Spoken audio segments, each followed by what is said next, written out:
কুরআন বিসমিল্লাহির রহমানির রহিম।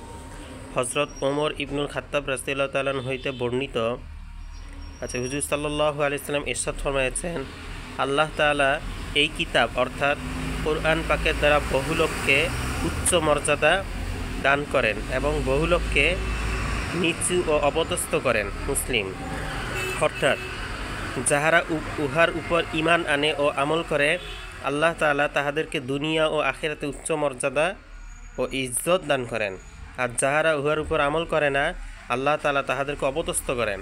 কালামে পাকের একটি আয়াত দ্বারা এই কথা প্রমাণিত হয়, ইউদিল্লু বিহি কাসীরা ওয়া ইয়াহদি বিহি কাসীরা, অর্থাৎ আল্লাহ তাআলা এই কোরআনের দ্বারা অনেক লোককে হিদায়াত দান করেন এবং অনেক লোককে গুমরাহ করেন। সূরা বাকারা। অন্য এক আয়াতে ইরশাদ হইয়াছে, অর্থাৎ আমি কোরআনের মধ্যে এমন বিষয় নাজিল করিয়াছি যা তারা ঈমান রাখার জন্য রোগ মুক্তি ও রহমত স্বরূপ, আর আলেমদের জন্য কেবল ক্ষতি বৃদ্ধি করে, জালেমদের জন্য কেবল ক্ষতি বৃদ্ধি করে। হুজুর সাল্লাল্লাহু আলাইহি সাল্লাম ইরশাদ ফরমাইয়াছেন এই উম্মতের মধ্যে বহু মুনাফিককারী হইবে। কোনো মাশায়েখ হইতে ইহইয়াউল উলুম কিতাবে নকল করা হয়েছে যে বান্দা যখন কালামে পাকের কোনো সূরা পড়িতে শুরু করে, তখন ফেরেশতারা উহা শেষ করা পর্যন্ত তাহার উপর রহমতের দোয়া করিতে থাকে।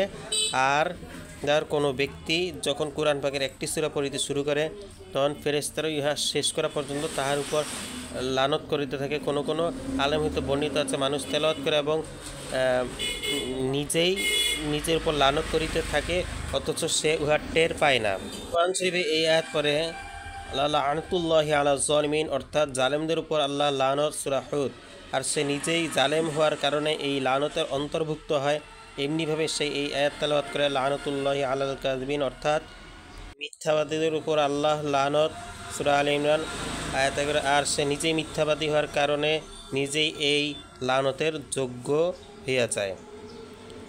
আল্লাহ ভরসা।